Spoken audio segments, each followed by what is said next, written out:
Magandang araw, Luzon, Visayas, Mindanao. Welcome po sa ating palatuntunang Pinoy Legal Minds kung saan ituturo po ang inyong mga karapatan batay sa batas. Live tayo sa ating mga telebisyon via SMNI News sa ating mga radyo sa 17 Sunshine radio station sa buong Kapuluan at syempre sa ating pong mga social media stream. At kasama natin ang ating partner na si Kuya Mark Tolentino. Kuya Mark, Happy New Year! Happy New Year and good day, MJ, at sa lahat po ng mga followers natin sa SMNI. Ito yung kaibigan po ninyo, si Kuya Mark Tolentino. Pansin ko lang may kakaiba sa iyo ngayong umaga. Mukhang talagang yat pa ka na. Basta inspired. Ganon. Inspired sa ginagawa natin sa pagtulong sa bayan. Public service. Public service, yan. Comes first. Ayan, syempre, sa ating po mga kababayan na gusto pong magtanong, nako, medyo ating paksa ngayon, mahalaga, dahil sa panahon, Kuya Mark, ng makabagong teknolohiya, nauuso itong mga ganito. Actually, related po ito sa tinatawag na cyber libel. Kasi yung cyber libel, nagsasabi ka ng masama against your fellow individual. For example, sinisiraan mo yung reputation niya kasi part of yung freedom of expression. Yung freedom of expression kasi, hindi absolute yan.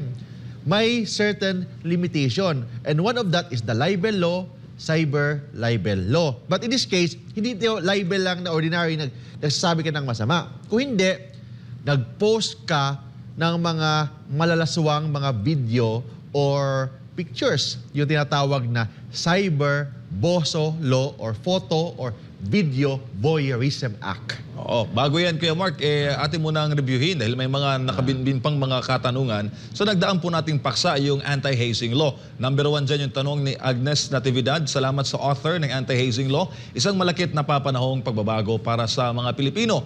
More sensible laws to come. Yes. Your comments on that, sir?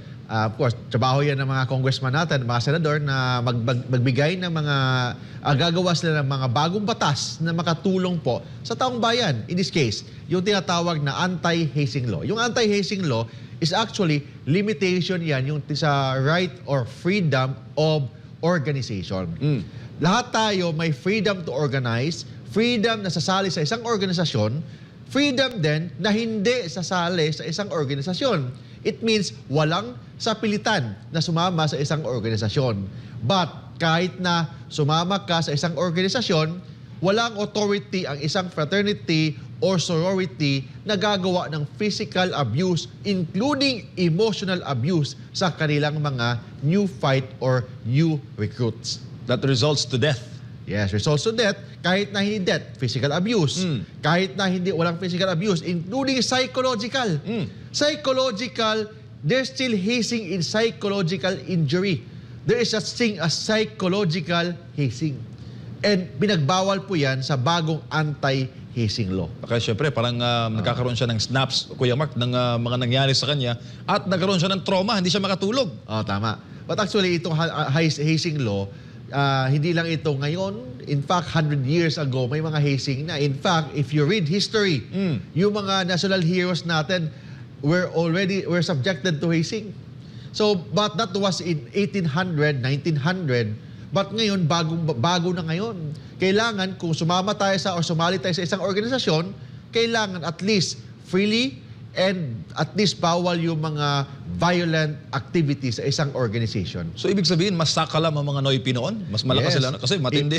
If you check pain tolerance. yung history natin, like for example, yung movie, mga movies ng Aguinaldo movie, yung Jose Rizal movie, may mga certain scene doon na hazing, na sumali sila sa isang organisasyon, I think Katipunan, na may mga hazing na nangyari. But under this law, bawal na po yan, pwede yung initiation. Huwag lang yung tinatawag na hazing.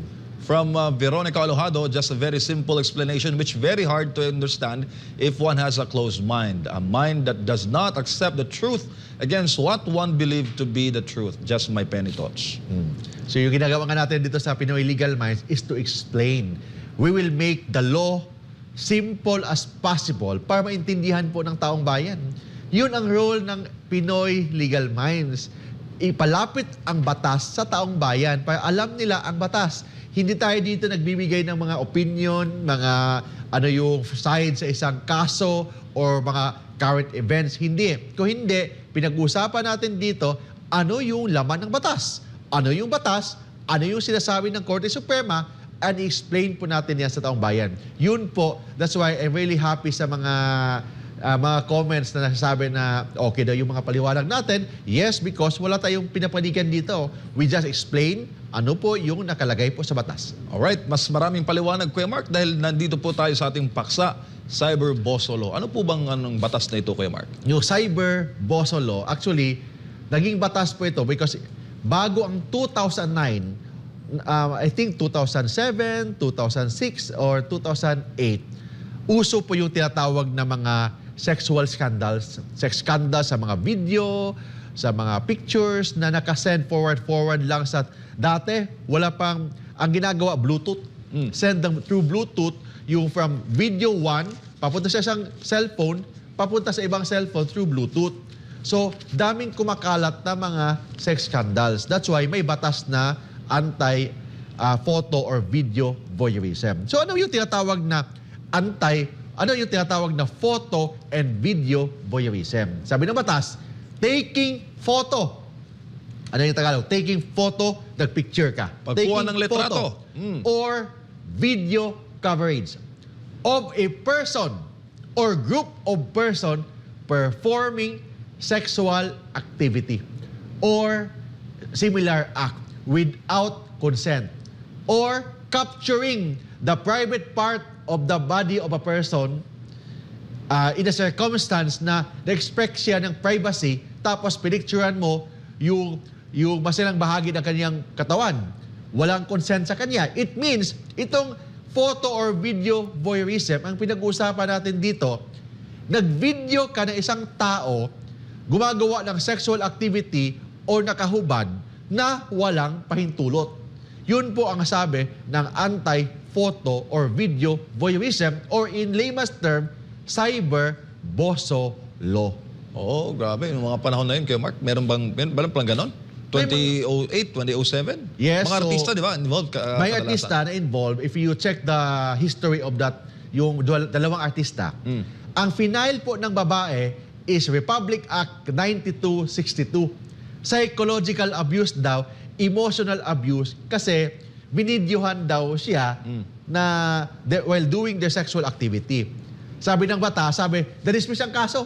Bakit na-dismiss? Kasi based on investigation, may pahintulot pala nung video na yon. Nung binidyohan siya, may pahintulot. That's why na-dismiss ang kaso na yon. Kailangan ba i-video talaga, Kuya Mark? Di ba? May iba talaga na gumagawa ng ganyan. Nagbibideo habang ginagawa nila yan, or kahit na hindi sexual act ang ginagawa, nakahubad lang.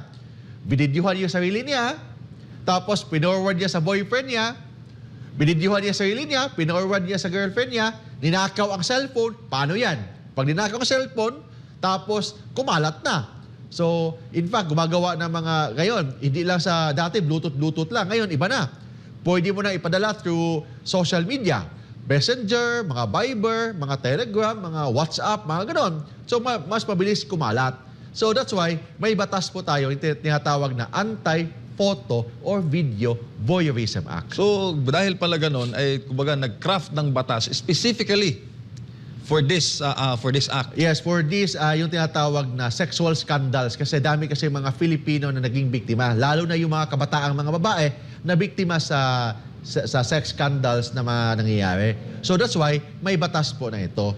So ang purpose po ng batas is actually, dalawang purpose dyan. Number one is to value the dignity and privacy of a person. Kasi if you're doing sexual act, that's part of your privacy. So kung may video man yan, that's for your personal consumption. But paano yun kung yung video na yan nanakaw, na-hack yung account mo, nakuha yung mga video? Yun ang problema. That's why, sabi ng batas, ang purpose ng batas is to value the dignity and privacy of a human person and guarantee full respect of human rights. It means, itong Photo and Video Voyeurism Act is part of the human rights. Kuya Mark, ano yung ibig sabihin ng circumstances in which a person has a reasonable of expectation of privacy? English yun, ha? Oh, yan. Ang sabi ng batas, ang reasonable expectation of privacy, ibig sabihin, kahit nakahubad ka, hindi ka nag-expect na videohan ka. kahit you're doing sexual activity, wala kang expectation na may magpipicture sa'yo. So for example, may mga hidden camera sa isang hotel. For example, na-videohan ka doon, nakahubad ka, wala kang ginagawa, naliligo ka lang, na-videohan ka. That's still photo or video voyeurism. Bakit? Walang pahintulot sa'yo. Hindi mo alam na may nag-video pala sa'yo while naliligo ka. While nagsi-CR ka, wala ka namang ginagawa doon, naliligo ka lang. So, part yan of your violation yan of your right to privacy, tapos nababoy yung dignity mo bilang isang tao. And violation yan ng human rights, particularly right to privacy of a person. So, in fact, ang purpose ng mga video na yun, for example, gumagawa ka ng video, while naliligo ka, binidyohan mo yung sarili mo.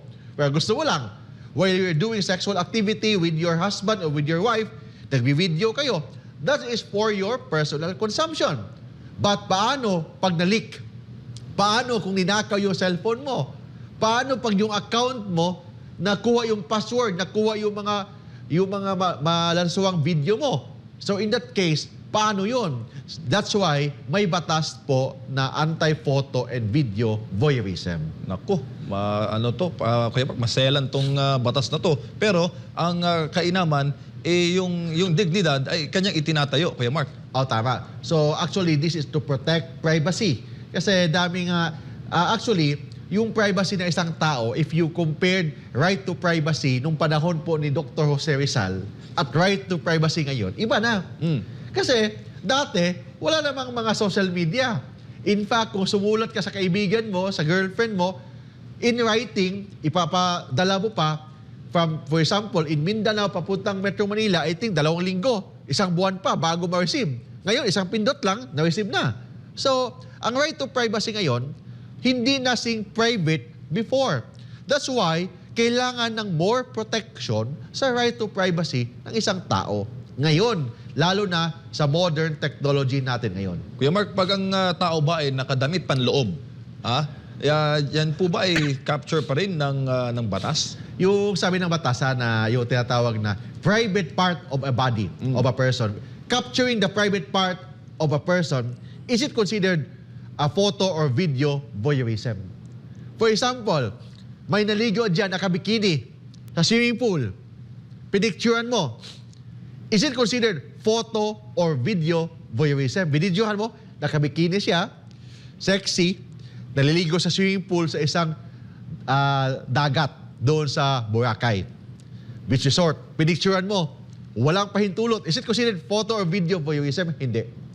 Bakit hindi? Sabi ng batas, reasonable expectation of privacy. Ibig sabihin ng reasonable expectation of privacy doon sa kwarto mo. Kung nagbikini ka while in public, binidyohan ka, pinicturean ka, hindi yan photo or video voyeurism kasi sabi ng batas, reasonable expectation of privacy. Paano naman kung picturean mo yung private part? When you say private part, it means yung tao naked, nakahubad, or even nakagarment. Provided na yung binidyohan, yung genital part, yung pubic area, yung buttocks, yung puwetan, including any side of the breast of the female person. Yun, kasama yun sa photo or video voyeurism. Provided na nung pinicturean ka, you have a reasonable expectation of privacy. It means, while doon ka sa bahay mo, may paparazzi, nakita yung may bintana sa kwarto mo, binidyohan ka doon, pinicturean ka, photo or video voyeurism yan. Paano naman kung naliligo ka sa swimming pool, nakabikini ka, sobrang sexy mo, pinicturean ka, binidyohan ka, wala pahintulot sa'yo, is it considered photo or video voyeurism? Hindi.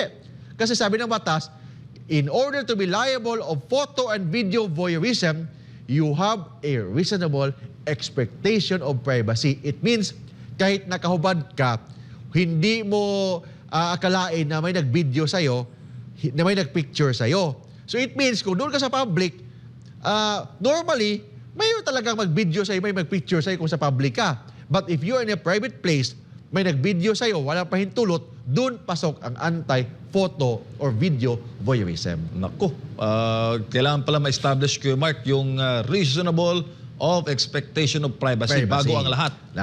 So yun ang one of the requirement ng batas. Reasonable expectation of privacy. So ibig sabihin, paano kung nakahubot-hubad ka?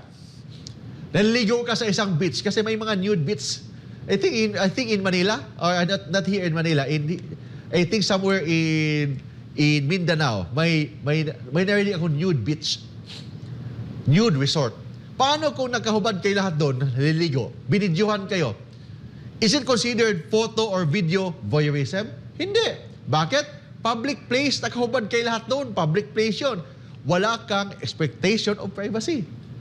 Granting lang na may nude beach dito sa Pilipinas, but I heard meron daw. But assuming na meron, marami kayo doon, napicturean kayo doon, nabidyohan kayo habang nakahubad kayo lahat, is it considered photo or video voyeurism? Hindi. Bakit? Kasi, sabi ng batas, in order to be liable, the person must must have a reasonable expectation of privacy.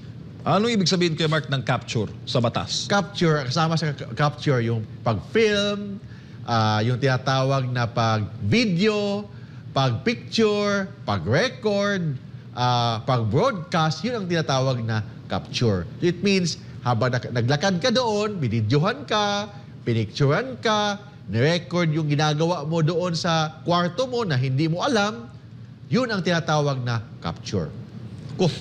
Pero Kuya Mark, pag na-establish na yung party A ay may pahintulot, liable pa rin po ba yun? Kung may pahintulot, hindi liable. Bakit sabi ng batas ha? In order to be liable for anti-photo or video voyeurism, sabi ng batas, taking photo or video coverage of a person or group of person performing sexual activity or sexual act or capturing private part ng kaniyang katawan, capturing ng private part ng kaniyang katawan na walang pahintulot. It means pag may pahintulot, hindi liable. Like for example, dalawa magkasama sa isang kwarto, mag-asawa kayo, nagbibidyohan kayo sa isa't isa. Alam ng babae, alam ni lalaki. Hindi yan liable ng anti-photo. Paano naman kung yung asawa mo hindi mo alam? Binidyohan ka pala habang naliligo. Hindi mo alam. Asawa mo ha? Binidyohan ka habang naliligo ka. Hindi mo alam. Liable yan ng anti-photo. It means the mere fact na nag-video ka, hindi mo pinablish, hindi mo pinost sa social media, binidyohan mo lang.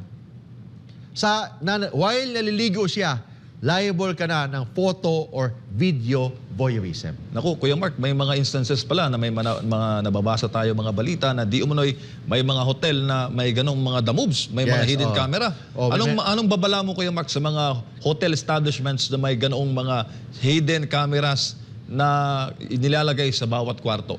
That is already in violation ng right to privacy. Bakit violation ng right to privacy? Nag-expect ka kasi, if you pumasok ka sa isang kwarto na isang hotel, reasonable expectation of privacy. It means nag-expect ka na walang video doon. Pag may video, violation yan ng right to privacy ng mga tenants o mga guests. Second, pwedeng mawala ang lisensya ng isang hotel. Pwedeng ma-cancel yung kanilang business permit on the ground na they violated yung tinatawag na photo or video voyeurism.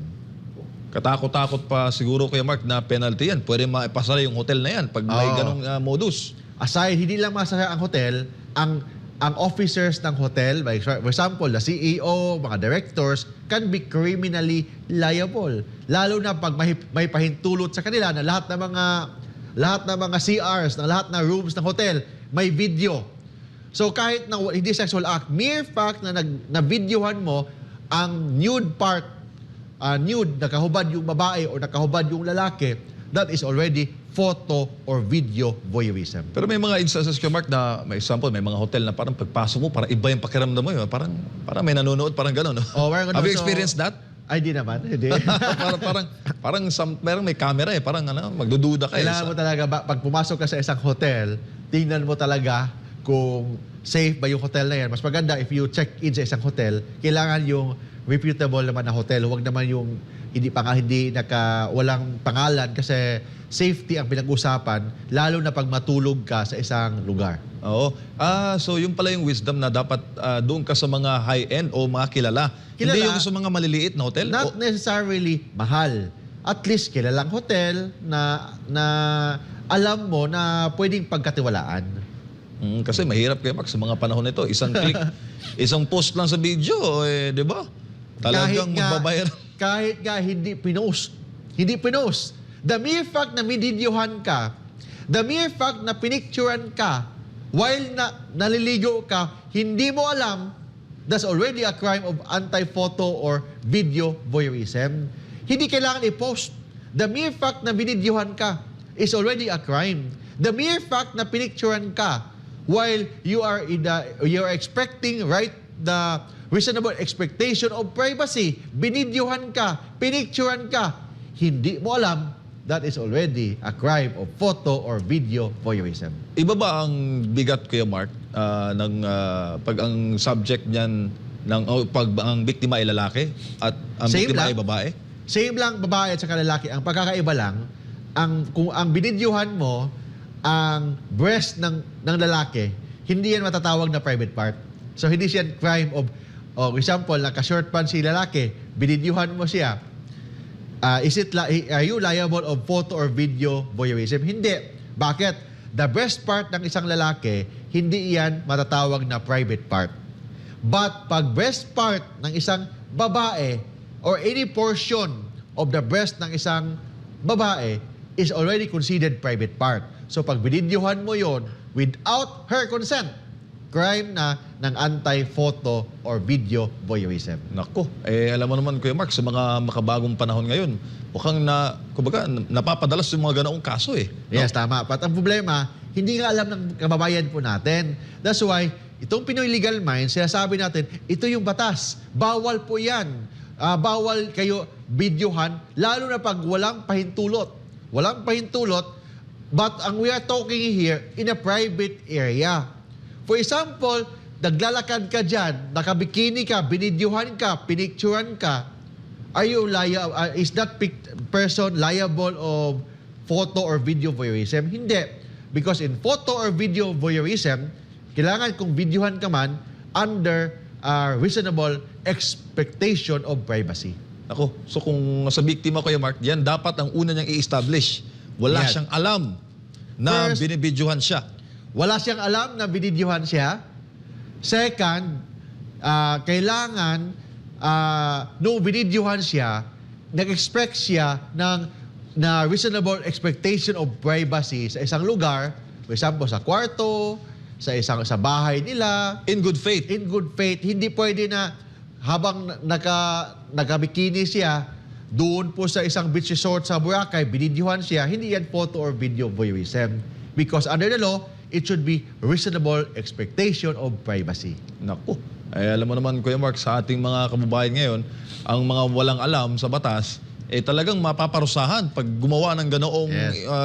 mga gawain. That's why manood po kayo ng Pinoy Legal Minds. Naku po, sa inyong mga tanong, mga kababayan, wag po kayong mag-atubili na mag-text sa ating pong text line. Naka-display po sa inyong mga screen at tumawag po sa ating call line. At meron po tayong Zoom link. Isang click niyo lamang po, lalo na, Kuya Mark, yung may mga experience at na biktima Yes. sa mga ganito na tama. ginamit sa pambablackmail, Kuya Mark. Di ba? Blackmail. Kadalasan.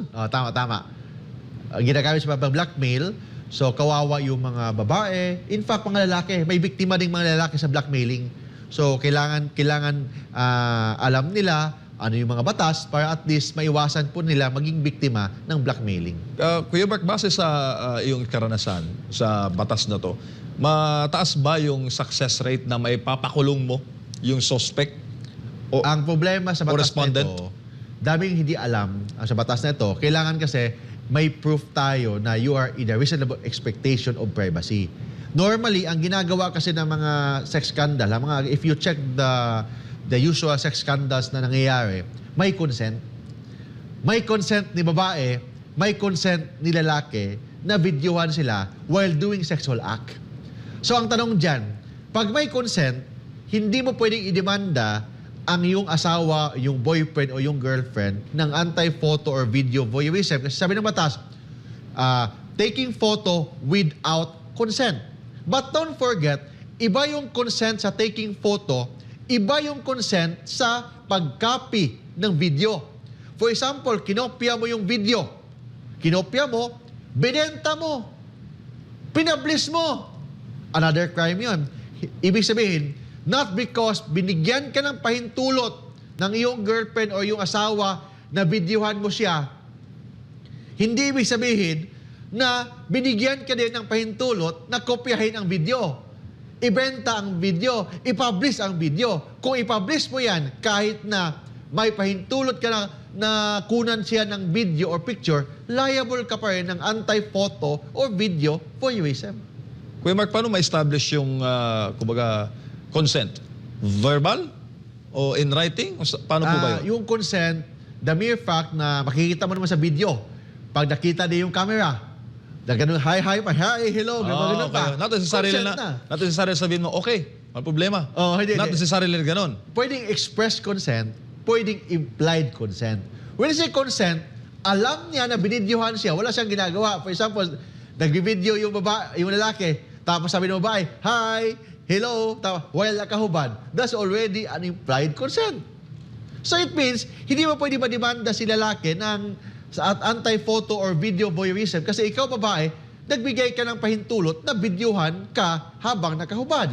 But iba yung pahintulot sa pagkuha ng video or picture, iba yung pahintulot na pagpublish, ibenta, or kopyahin or i-reproduce yung video na yan. It means, for example, si lalaki, nag-aaway sila, naghiwalay na sila ng babae. Ang ginagawa ni lalaki, nag-blackmail. Kinopya na siya mga CD, binenta niya sa Quiapo yung mga CD na yun. That's already a crime of photo or video voyeurism. Hindi niya pwede sabihin na nagbigay yung babae ng pahintulot. Yes, nagbigay ng pahintulot na kunan. But hindi nagbibigay ng pahintulot na ibenta yung video, i-publish ang video, i-kopya ang video, or i-distribute ang video. Walang ganong pahintulot. Para sa mga biktima po ng blackmailing, gamit po ang isyong yan, ito po yung batas para sa inyo. Yes, tama. Alright, sa ating mga kababayan, standby lamang po kayo at mamaya ating pag-uusapan ang parusa, penalty, gaano kabigat ang mga kababayan nating makakasuhan ng anti-voyeurism law. Standby, magbabalik po ang Pinoy Legal Minds.